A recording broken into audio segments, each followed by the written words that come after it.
Halo guys, ketemu lagi kita di OTR FNN Off the Record Forum News Network dan kita memasuki episode yang ke-60. Ya, kalau lu perhatiin di berbagai media, khususnya media sosial, isu-isu yang berkaitan dengan gelar atau predikat The King of Lip Service yang disematkan oleh BEM UI, Leon dan kawan-kawan kepada Presiden Joko Widodo, kayaknya belum reda nih ya, diomongin oleh para netizen, oleh publik di luar sana. Dan akhirnya ini persis kayak lagu Bengawan Solo ya. Ini mengalir sampai jauh dan kemudian terkait dengan banyak hal. Sebagai contoh misalnya orang kemudian mulai mengorek status dari Rektor UI, Profesor Adi Kunchoro yang ternyata ditengarai melakukan pelanggaran terhadap peraturan pemerintah yang mengatur tentang statuta UI. Karena di pasal 35 dari statuta tadi ada larangan bagi rektor untuk menjabat beberapa jabatan termasuk adalah di BUMN. Kita tahu bahwa Prof. Adi Kunchoro sampai saat ini masih menjadi wakil komisaris utama di Bank BRI.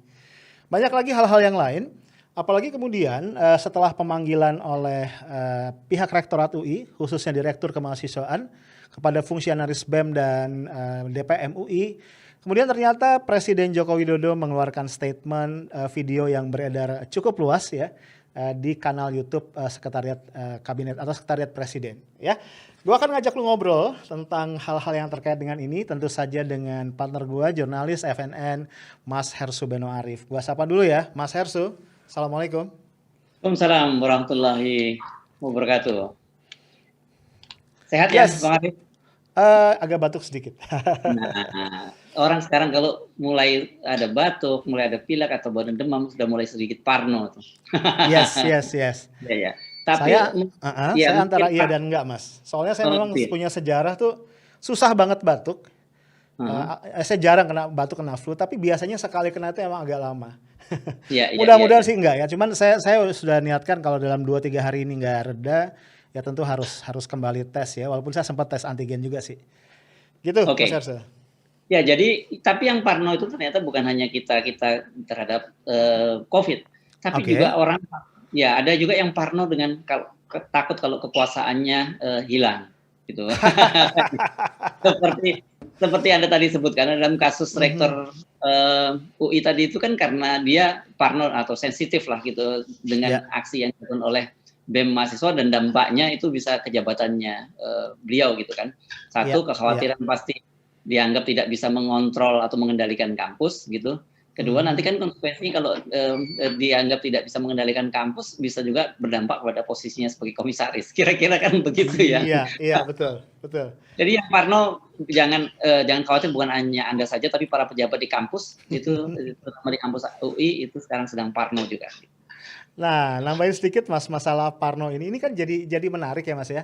Kita lihat respon pihak Rektorat UI diwakili oleh Direktur Kemahasiswaannya kan sangat tegas ya, gercep lah. Dipanggil dengan surat di Minggu pagi, pertemuannya Minggu sore gitu ya. Sampai banyak netizen komentar, ini kalau pemerintah nanganin COVID dengan gercep kayak begitu udah beres nih. Tapi pada sisi yang lain kita baca misalnya Prof. Nizam itu mengatakan, menjamin katanya tidak akan ada sanksi bagi mahasiswa UI. Kemudian ditimpali lagi Pak Presiden Jokowi dengan santun aja tuh ya, dengan santuy, dengan santai merespon, nggak ada masalah katanya. Ini biasa kritik di negara demokrasi.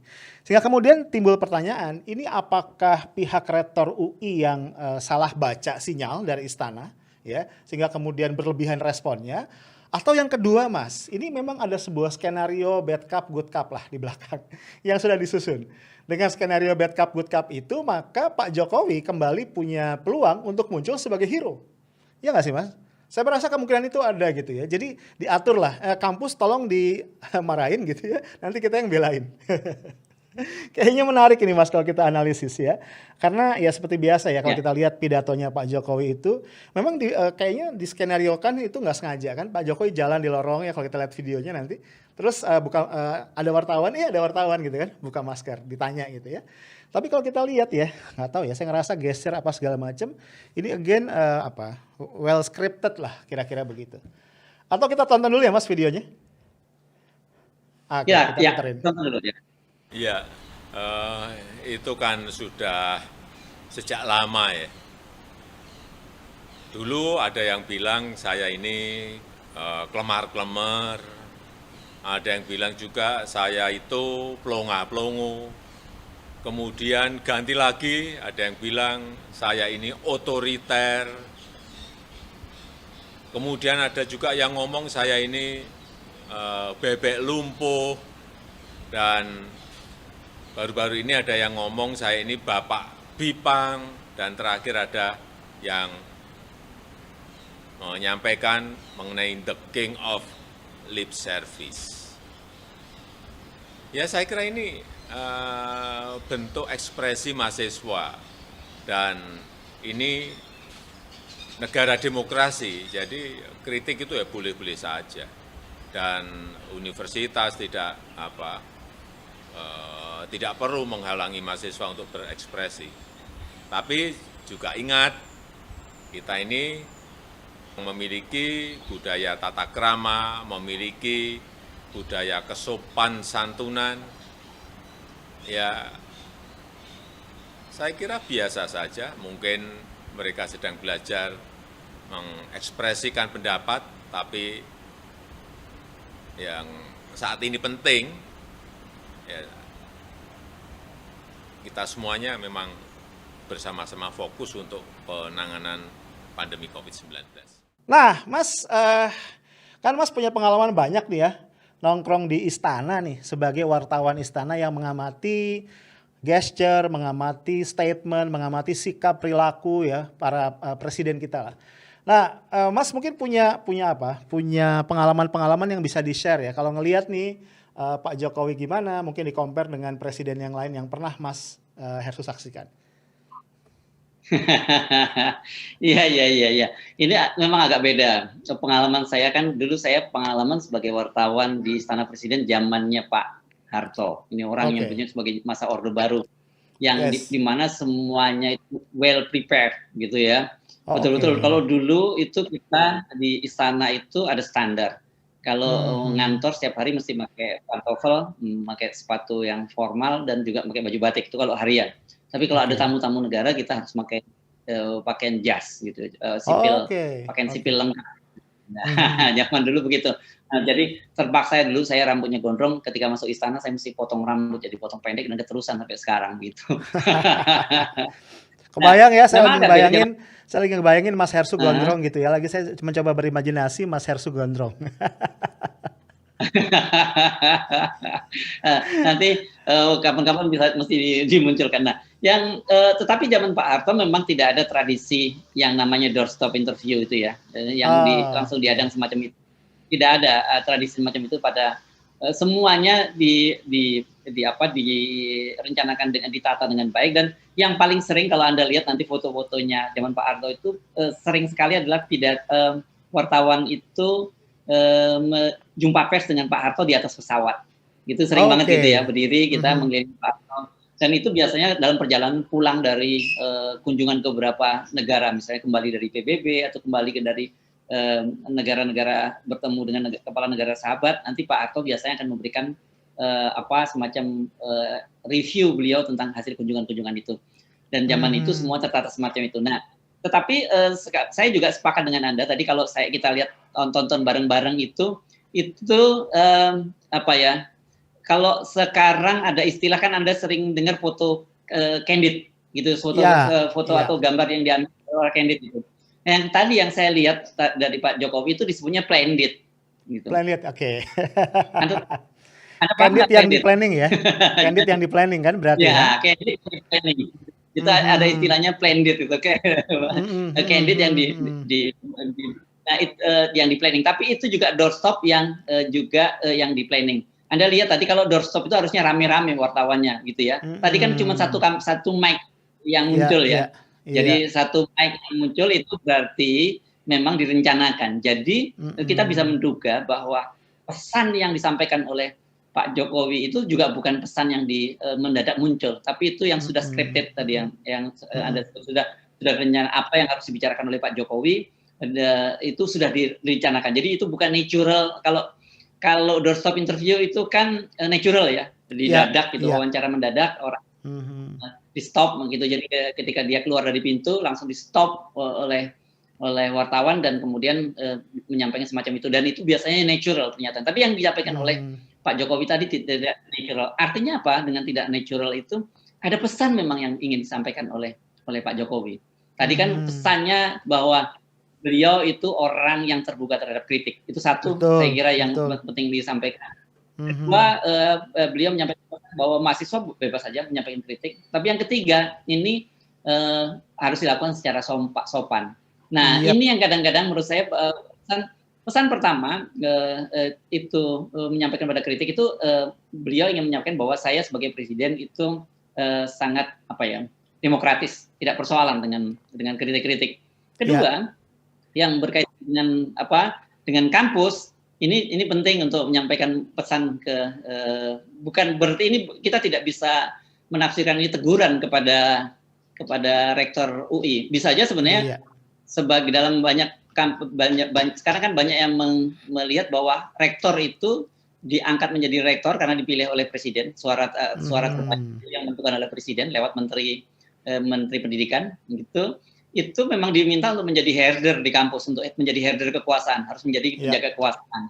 Jadi kita tidak bisa tafsirkan itu bahwa ditegur kepada rektornya, tidak ditegur. Ada panggung muka dan ada panggung belakang, gitu kira-kira. Iya. Panggung belakangnya bagus, kamu sudah menjalankan tugas dengan bagus dan disampaikan pesannya sudah sampai. Tapi panggung depannya Pak Presiden Jokowi seolah menegur kepada rektor, gitu. Itu yang yang kita tafsirkan dulu. Yang ketiga, kita melihat bahwa sopan ini bisa ditafsirkan berbeda-beda, gitu. Karena standar menyampaikan secara sopan itu seperti apa? Biasanya kalau kritik itu kan disampaikan dengan cara keras, gitu. Masa ya nun sewu Jokowi, gitu, sebagai orang Jawa, nun sewu saya mau kritik Pak Jokowi loh ya. Gitu. Ini kan ini gaya Jogja dan gaya Solo, gitu. Nah, tapi karena yang menyampaikan gaya Jakarta, ya langsung aja mereka menyampaikan semacam itu. Gitu. Sorry, ini suaranya karena hujan di luar, jadi mungkin mudah-mudahan suara saya ketangkap ya. Karena jelas ini, Mas, jelas, loud and clear. Ya, hujan sangat deras di lokasi tempat saya, jadi saya khawatir kalau suara yang sampai tidak begitu clear. Nah, itu 3 tafsir itu yang saya bisa melihat. Nah, kenapa kemudian pertanyaannya Presiden menyampaikan pesan itu? Itu kan yang mesti kita bahas, lihat secara komunikasi politiknya kan. Saya jujur, saya menilai respon yang disampaikan oleh Pak Jokowi dari sisi komunikasi politik itu sangat bagus. Karena saya pikir kalau Presiden memahami mood publik, saya kira Presiden mendapat masukan bahwa mood publik sekarang sudah berubah. Karena kita tahu sekarang hampir seluruh kampus itu kelihatannya bergerak ya. Dari kampus-kampus yang tadinya selama ini banyak diam juga menyampaikan sikap dan mereka membentuk solidaritas terhadap BEM UI. Dan kalau kemarin saya tidak tahu, mungkin Anda bisa update, kemarin BEM fakultas di UI itu kan dari 14 kemarin sudah 8 yang menyatakan dukungan. Saya tidak tahu apakah hari ini sudah bertambah dukungannya terhadap BEM UI, karena biasanya kan gitu, BEM fakultas bisa berbeda dengan BEM UI. Nah, ini saya kira penting kalau disikapi dengan cara keras, saya kira ini dampaknya akan jauh sangat serius. Karena itu sekarang saya menangkap istana sedang mencoba menurunkan tensi ketegangan itu, gitu. Nah, walaupun kita tahu dan kita lihat kan reaksi dari buzzer juga tidak sekencang biasanya ya. Hanya beberapa buzzer tertentu lah. Ini buzzer diehard lah yang tetap membela Pak Jokowi, atau mungkin ini yang Anda pernah sebut dalam konten Anda sebagai buzzer yang bismillah jadi komisaris gitu ya kalau sekarang Pak Tembaga. Itu yang saya bisa membaca dari gestur dan pesan kemudian dan komunikasi politik yang disampaikan oleh Presiden Jokowi, Bang Arief. Iya, ini memang jadi sangat menarik ya, Mas, menurut saya.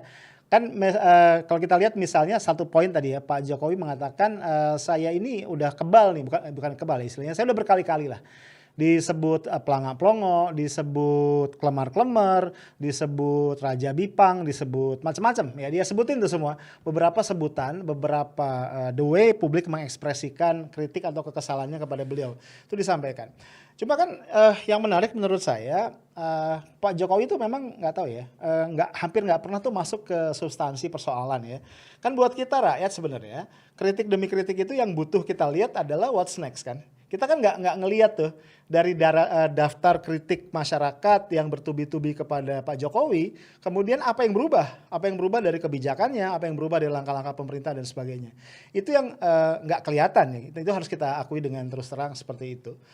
Kemudian juga saya juga menyesalkan sebenarnya, walaupun itu scripted Mas, saya menangkap pesan justru ini kalau dilihat dengan dalam, ini malah jadi bumerang. Kenapa? Karena menjadi pembenaran atau justifikasi lebih kuat atas gelar The King of Lip Service. Saya kasih contoh statement terakhir Mas, kalau Mas perhatikan di closing statementnya Pak Jokowi, intinya dia bilang, kalau pakai bahasa gampang, udah deh kita nggak usah ngeributin ini, kita lagi fokus nih sama COVID-19. Ingat Mas ya, di ujungnya kan dia ngomong gitu tuh. Tapi kan kemudian kita lihat nih, ini fenomena di depan mata misalnya. Kiai Haji Ma'ruf Amin nih wakilnya Presiden Jokowi, belum lama nih Mas, 2-3 hari yang lalu bilang, mengajak kita berwisata ke Raja Ampat dengan protokol kesehatan yang ketat. Ini kan out of topic banget Mas, out of tema gitu kan. Bagaimana orang kedua di Republik dalam situasi yang kayak begini mengajak kita wisata. Itu yang pertama. Yang kedua, terkait dengan rencana Munas Kadin di Kendari misalnya. Kita kan lihat ya, ini kebetulan ada yang iseng ngebandingin itu peta zona hijau, merah, biru, orange di kota Kendari dalam beberapa hari. Itu ajaib Mas, dari yang tadinya ini kita tayangin ya pergeserannya. Dari yang tadinya begitu banyak zona merah, hanya dalam ukuran hari, 2-3 hari itu zona merahnya nyaris lenyap, berubah semuanya menjadi kuning, paling tinggi orange. Jadi akhirnya orang kemudian sampai pada kesimpulan memang Pak Jokowi luar biasa jago ya. Jadi kalau Jokowi datang itu COVID akan hilang. Kita tahu ya Pak Jokowi direncanakan untuk membuka Munas Kadin tadi. Kemudian satu lagi, harusnya Selasa kemarin, sepengetahuan saya Pak Jokowi akan dijadwalkan untuk mengumumkan pemberlakuan PPKM darurat. Tapi itu kan dibatalkan. Nah dugaan saya ini tarik-menarik antara kepentingan ekonomi dengan kepentingan kesehatan ini belum selesai kayaknya.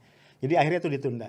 So my point adalah kenapa ya Pak Presiden ini again bikin blunder di sisi yang tadi. Kan kalau kita lihat gesture keseluruhannya, ini konteksnya dia pengen mengikuti mood publik lah, ingin merespon mood publik dengan cara yang positif gitu kan kira-kira ya. Buat saya nggak ada masalah, kira-kira begitu. Tapi kan kalau kita telusuri tadi justru saya khawatir ini akan merusak mood publik. Dan akhirnya publik semakin merasa oh betul, nggak salah kalau BEM UI memberikan predikat tadi the king of lip service. Gitu Mas Hersu. Oh jadi peta itu bisa berubah-ubah sesuai dengan pergerakan Pak Jokowi ya gitu. Betul Mas. Nah ini khawatir saya kalau publik memahaminya gitu, lebih baik Pak Jokowi keliling terus ke berbagai daerah supaya peta zonanya menjadi zona hijau kan gitu. Betul. Nah itu kan akan sangat menarik kalau itu terjadi. Nah ada dua hal yang saya ingin sorot ini, kebetulan kalau tadi Anda menyebut soal Kadin, saya ini pernah jadi pengurus Kadin nih Bang Arif, 2 periode malahan gitu. Periode pertama saya menjadi wakil ketua komisi tetap untuk organisasi, yang kedua ini wakil ketua tetap di bidang media dan penyiaran. Jadi saya paham apa yang terjadi sedikit banyak apa yang terjadi pada Kadin. Ini Munas Kadin sekali ini paling aneh. Karena siapa yang menjadi ketua umum itu sudah ditetapkan di istana. Jadi ketika mereka ketemu di istana itu, ketua umum Kadin yang sekarang Rosan Roslani yang sudah akan segera menempati pos menjadi duta besar di Amerika itu, dan kemudian Anindya Bakri dan juga satu lagi calon ketua umumnya Arsyad. Saya lupa nama depannya siapa, saya cuma ingat nama Arsyadnya saja. Dan yang menarik itu selama ini yang disebut-sebut sebagai kandidat dan banyak dikendaki oleh daerah itu Anindya Bakri menjadi ketua umum, tapi kelihatannya dipaksa untuk menerima posisinya sebagai ketua Dewan Pertimbangan. Ketua Dewan Pertimbangan ini biasanya kan diisi oleh orang-orang tokoh senior gitu.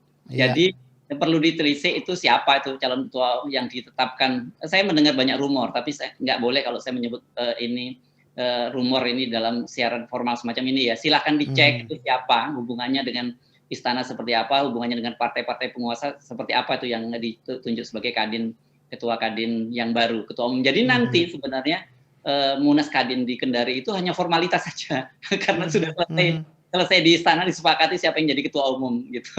Dan yang jelas Anindya Bakri calon figur yang ketua umum yang paling kuat itu disingkirkan. Orang kan bisa menduga-duga apa ini berkaitan dengan posisinya bapaknya Pak Abu Rizal Bakri yang selama ini meskipun partainya di pemerintahan, Partai Golkar di pemerintahan, tapi kan dalam beberapa waktu yang lalu langkah politiknya menjadi oposisi dari pemerintah. Belum lagi TV One yang dimiliki oleh keluarga Bakri kan selama ini juga sangat kritis, sampai salah satu program yang paling populer Indonesia Layar ditutup. Ini juga menarik kasus-kasus ini karena kita bicara soal demokratisasi berkaitan Kadin. Saya kira topik yang menarik juga. Yang berikutnya tadi soal bahwa seolah-olah Presiden Jokowi itu sekarang fokus kepada penanganan COVID. Ini kan banyak sekali kritik orang terhadap pemerintahan yang tidak serius. Kemarin misalnya kita mendengar istilah PPKM darurat. Kemarin wartawan semua sudah menyiarkan bahwa akan diumumkan bahwa hari ini akan mulai berlangsung PPKM darurat. Tetapi kan kemudian dibatalkan. Media sudah menyebut bahwa nanti Pak Luhut, Menko Marinvest yang menjadi penanggung jawab PPKM darurat untuk Jawa. Sementara yang luar Jawa itu Menko Perekonomian Airlangga Hartarto, dan itu sudah dikonfirmasi oleh juru bicaranya Pak Luhut. Tetapi apapun namanya, itu media, bahkan media asing itu menyoroti, kelihatan sekali bahwa pemerintah itu menolak menggunakan kata lockdown. Ini kan jadi namanya, saya sendiri sekarang nggak ngerti apa singkatannya. Pertama, saya yang paling substansial, saya males mengikuti apa sebenarnya yang benar istilahnya itu. Karena itu bagaimanapun itu adalah modifikasi dari berbagai istilah yang targetnya adalah menghindari lockdown. Kenapa? Karena konsekuensi lockdown kan sama-sama kita ketahui bahwa pemerintah harus menjamin kehidupan sehari-hari, bukan hanya warganya sampai binatang ternaknya. Jadi itu yang kelihatannya kenapa kemudian pemerintah sangat bingung. Jadi kalau Pak Jokowi bicara bahwa sekarang ini lebih baik kita fokus nangani COVID, mungkin publik akan bilang, "Are you serious?" Kan gitu. Serius nih. Kenapa? Karena selama ini sejauh ini kan publik kita para ahli juga menyatakan bahwa peningkatan COVID ini ya karena pemerintah tidak pernah ngambil langkah yang tegas. Dan sampai situasi seperti saat ini, ketika kita nggak tahu sudah masih gelombang keberapa, pemerintah pun masih bingung soal menetapkan status mau PPKM mikro, PPKM darurat. Itu saya kira sekarang yang menjadi fokus perhatian publik, dan tidak salah kalau kemudian orang menyimpulkan ini statement Pak Jokowi yang mau dikritik ini, dan kemudian fokus kepada pada penanganan COVID ini another of lip service. Oke Mas, saya pengen kembali ke ini. Tapi tadi saya ingin meng-highlight betul bahwa justru pidato Pak Jokowi kemarin atau statement tadi justru semakin memperkuat kebenaran lah, bukti evidence dari the king of lip service akhirnya. Satu fakta menarik Mas, ini saya tayangkan ya. Ini ada hasil tangkapan dari Drone Emprit. Ini tentang SNA, Social Network Analysis, arus percakapan di media sosial yang pro dan kontra terhadap BEM UI. Kalau kita lihat Mas dari gambar ini menarik banget ya. Karena kayaknya BEM UI sekali ini sangat berhasil menciptakan momentum untuk menggalang dukungan dari berbagai pihak yang ada di komponen publik. Jadi kalau kita lihat sangat intens network dari pihak-pihak yang pro kepada BEM UI kalau kita compare dengan pihak-pihak yang kontra. Saya lihat ini dampak dari sikap Rektorat UI yang tanda kutip berlebihan. Kenapa saya kasih tanda kutip? Kita nggak tahu kan apakah sikap ini spontan atau didesain. Mungkin didesain ya. Tapi intinya kalau kita lihat di permukaan berlebihan, itu semacam membuka kotak Pandora Mas. Membuat orang kemudian jadi iseng ya kan untuk digging kemana-mana. Termasuk status rektornya. Bahkan Mas kalau baca di berbagai media, itu bukan cuma rektornya Mas yang kemudian sekarang dibuka kasusnya. Tapi juga adalah istri rektornya. Itu juga dibicarakan di banyak media. Dan akhirnya orang mengait-ngaitkan bagaimana istri Pak Rektor ketika itu menjadi kepala ekonom di Samuel Wealth Management. Itu waktu itu dia di 2013 Mas menjelang Pilpres 2014 itu Samuel Asset Management itu mengatakan bahwa kalau Presiden Jokowi terpilih menjadi presiden, maka dolar itu akan turun ke kisaran 10.000. Dan dia mengatakan inilah perlunya PDIP segera mengumumkan pencalonan Joko Widodo sebagai presiden. Itu akan menjamin perolehan suara PDIP di atas 20% dan itu akan membuat investor senang karena situasi di Indonesia stabil. Nah, nggak lama setelah itu yang bersangkutan dapat posisi di OJK dan kemudian masuk ke LPS sebagai kepala eksekutif sekaligus salah satu komisioner. Nah, kita kan nggak bisa mengatakan ini kebetulan atau tidak kebetulan, kita nggak punya data itu, dan memang yang bersangkutan sangat-sangat kompeten. Tapi menarik aja yang saya tunjukkan adalah bahwa orang sekreatif itu untuk menggali kaitan-kaitan yang ada padahal dari sebuah kasus kecil tanda kutip, yaitu cuitan dari BEM UI. Ini yang menurut saya jadi sangat menarik. Tapi kemudian jadi terbongkar ya, bagaimana misalnya yang dibahas juga di kanal sebelah Mas, di Said Didu, bagaimana MWAUI itu memang jelas-jelas nyata, nggak bisa dibantah, memang merupakan kepanjangan tangan kekuasaan. Karena secara formal ada 35% suara di Mendikbudristek mewakili pemerintah, tapi kita jangan lupa komponen-komponen yang lain, baik yang mewakili unsur dosen maupun unsur masyarakat, itu ternyata juga dijabat oleh menteri atau mantan menteri.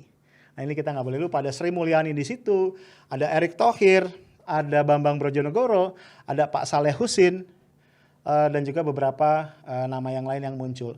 Nah, disitulah kemudian kita lihat. Saya nyela sedikit ini, Bang Arief, soal pemilihan ini. Bahkan dalam kasus itu MWA yang mewakili mahasiswa pun itu memberikan suara kepada Profesor Arkun dan kemudian dia diadili oleh mahasiswa yang lain karena kesepakatannya bahwa mereka tidak memilih Profesor Arkun. Jadi ini luar biasa, sampai level mahasiswa pun dimobilisasi itu. Kebetulan saya mengikuti kasus itu, Mas, karena anggota MWA-nya saya kenal baik, namanya Altaf Endawansa. Lalu sempat diadili dan kemudian dipecat, dinyatakan diturunkan dari jabatannya mewakili mahasiswa oleh Mahkamah Mahasiswa di UI. Nah, jadi bisa kita lihat di sini, kita bisa lihat di sini memang ada bagusnya ya, banyak nilai positif lah saya pikir dari cuitan BEM UI kemarin. Akhirnya terbongkar ya, masyarakat kemudian tidak lagi melupakan bahwa hegemoni kekuasaan itu udah menyeruak sangat jauh sampai ke kampus. Jadi kalau selama ini kita suka mencela Orde Baru ya Mas ya, sebagai orde yang otoriter, orde yang begini dan begitu, saya nggak ngedenger sih ya, sejauh itu intervensi kampus itu sampai mahasiswa pun dikooptasi dengan cara-cara yang menurut saya tidak beretika. Jadi thanks sekali lagi kepada Leon dan kawan-kawan. Saya potong lagi nih, karena Anda menyinggung soal kampus-kampus di masa Orde Baru ya, karena kemudian kemarin kan saya juga bikin perbincangan mantan Ketua Dewan Mahasiswa UI tahun 75-76 Pak Dipo Alam.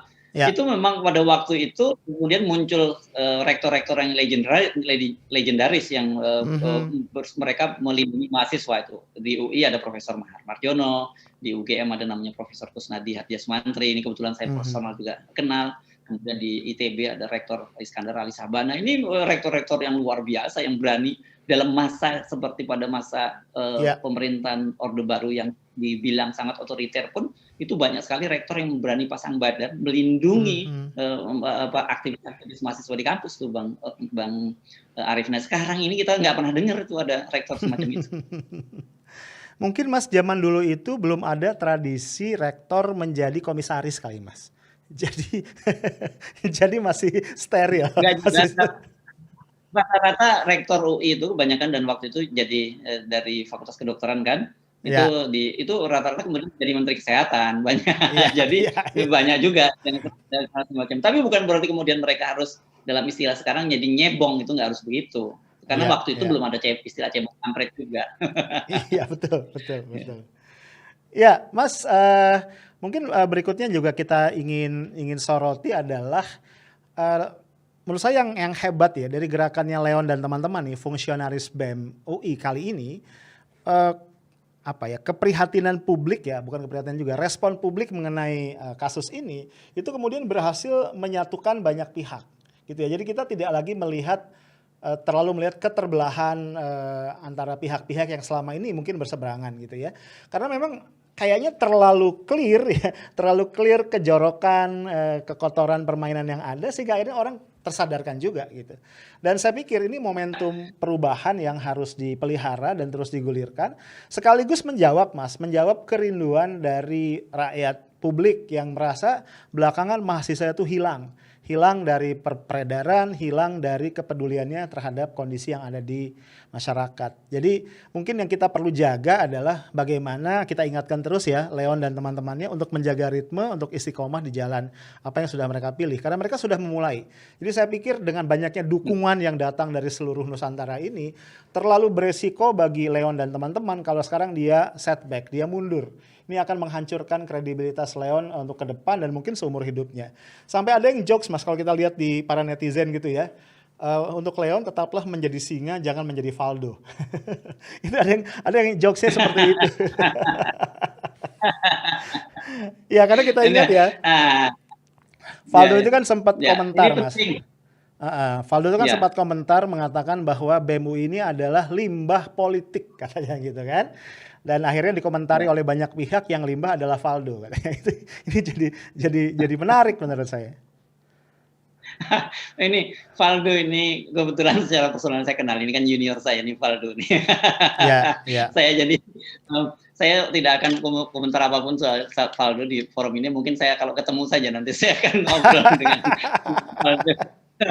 Tapi satu hal yang tadi Anda sebutkan bahwa tadi Anda menyebut drone emprit, data-data drone emprit, kemudian juga saya menyebutnya tadi bersama Bung Rocky sebagai ini ada mood publik yang tengah berubah. Ini makanya kemudian saya lihat wah hebat juga nih penasihatnya Pak Jokowi rupanya menangkap mood publik yang sedang berubah. Karena sebenarnya apa yang dilakukan oleh Leon dan kawan-kawan ini bukan hal yang baru sebenarnya ya. Karena kita tadi sudah menyebut sebelumnya UGM kan aliansi mahasiswa UGM sudah memberi gelar juga, bahkan menyebut Presiden Jokowi sebagai juara menerima award antara ketidaksesuaian antara ucapan dan perbuatan. Itu kan sebenarnya sama dengan King. Juara umum loh mas, bukan cuma juara. Ya juara umum. Nah, kemudian sekarang dilakukan oleh Leon dan kawan-kawan. Ini saya kira kemudian kenapa impact-nya respon publik itu sangat luar biasa, karena satu pertama ada reaksi yang luar biasa juga dari kampus memanggil mereka dalam kondisi hari libur, dalam kondisi COVID untuk bertemu dan seolah-olah situasinya sedang darurat, sedang jadi emergensi. Padahal sebenarnya biasa-biasa saja. Jadi ada peran dari rektorat yang berlebihan, baper berlebihan, kemudian terjadi reaksi yang balik yang luar biasa. Kedua, yang kita mesti lihat adalah bahwa ini memang sekali lagi ini mood publik yang tengah berubah. Jadi ketika terjadi reaksi dari kampus, kemudian orang beramai-ramai membela Leon dan kawan-kawan. Nah, yang ketiga yang sangat menarik tadi yang Anda sampaikan, ini kelihatannya situasi ini mengakhiri, mudah-mudahan saja mulai mengurangi adanya pembelahan. Orang melihat dalam posisi yang sama dan tidak mempan. Karena Anda lihat kan ada coba misalnya dihidupkan narasi pembelahan seperti yang dilakukan oleh Ade Armando yang menyebut bahwa Leon ini ternyata pernah jadi ketua HMI di BEM UI di mana di Komisariat FE. Kan ini sebenarnya mau mencoba kalau kemarin rame-rame sebut soal soal di kampus UI dikuasai oleh tarbiyah dan ini berarti cebong, berarti ini adalah kampret kan gitu.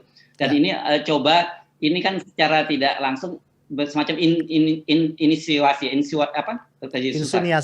mencoba ya itulah pokoknya insinuasi ya jadi kayak Pak Mahfud deh susah insinuasi insinuasi kalau HMI itu kan Islam, gerakan mahasiswa Islam, dan berarti ini kan gerakan radikal kan, itu sebenarnya yang coba dibangun. Tetapi orang lupa justru ini kemudian menjadi reaksinya berbalik. Saya menangkap senior HMI dalam Kahmi ini juga menjadi marah ketika ini dikait-kaitan dengan soal pembelahan itu. Karena Ade Armando lupa bahwa Pak Jokowi sendiri dalam Munas HMI pernah menyebut bahwa ada 7 orang kader HMI senior Kahmi itu yang menjadi menteri. Jadi kalau kemudian mencoba membuat pembelahan bahwa HMI itu adalah bagian dari kadrun, ini salah dan kemudian tidak dimakan oleh publik, sama seperti apa yang terjadi di KPK. Ketika terjadi KPK, isu Taliban, isu radikalisme, isu Muslim, isu kadrun itu mulai nggak dimakan oleh publik. Jadi publik mulai sadar. Jadi saya merasa ini merupakan satu situasi yang baik. Memang kan kita selalu melalui forum ini kita mulai menyebut, kita mulai menyerukan akhiri dong pembelahan gitu.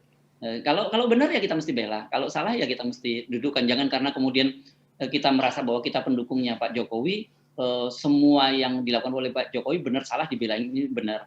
Ya. Sebaliknya juga begitu. Kalau kita ini kemudian oposisi dengan Pak Jokowi, semua hal yang dilakukan oleh Pak Jokowi meskipun itu baik kita bilang salah. Nggak boleh. Kita kan Yes. ada satu saya lupa satu ajaran yang saya lupa itu hadis atau Al-Qur'an yang menyebutkan janganlah karena kebencian kamu kepada sebuah kaum membuat kamu tidak berlaku adil. Ayat itu ya, ayat Al-Qur'an ya. Jadi saya kira kita penting menyerukan kepada para viewer kita, meskipun dalam posisi sekarang FNN itu sebagai media yang selalu kritis kepada pemerintah, itu sementara kita menjalankan fungsi kita sebagai pers yang harus mengontrol kekuasaan gitu. Kalau kemudian kita selalu memuji pemerintah, itu kita jadi humas loh. Ini kan media bukan humas gitu.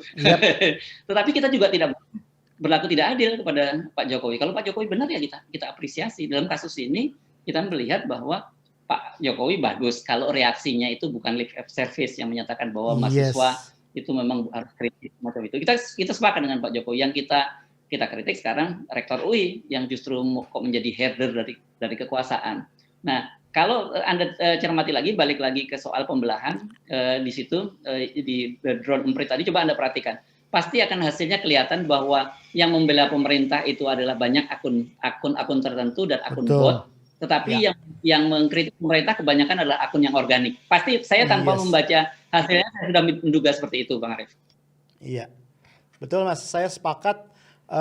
Ini nampaknya tadi ya, ini ada tanda-tanda baik ya, walaupun masih cukup dini, bahwa tadi pembelahan itu sudah mulai terurai, sudah mulai berkurang. Cuma kan ini tanda-tanda zaman juga Mas, ketika pembelahan, keterpecahan di masyarakat itu sudah mulai terurai dan mereka menyatu kembali, ini adalah tanda-tanda sinyal yang semakin menguat dari akan terjadinya sebuah perubahan. Saya pikir ini harus kita cermati bareng-bareng ya, dan semoga ya kita doakan perubahan itu adalah ke arah yang jauh lebih baik. Gitu ya Mas Hersu ya? Setuju, sepakat. Oke, baik guys, itu tadi obrolan gua sama Mas Hersu seputar isu-isu yang masih terkait dengan cuitan BEM UI yang memberikan gelar The King of Lip Service untuk Presiden Jokowi.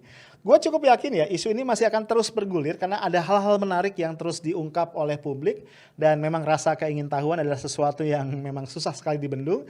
Tapi kita berharap dari situ ada banyak insight, ada banyak pembelajaran yang bisa kita semua ambil untuk kebaikan negeri ini ke depan. Sekali lagi gue ingetin, jangan pernah bosan mencintai Indonesia karena Indonesia adalah punya lu, punya gue, dan punya kita semua. Assalamualaikum warahmatullahi wabarakatuh. Waalaikumsalam warahmatullahi wabarakatuh.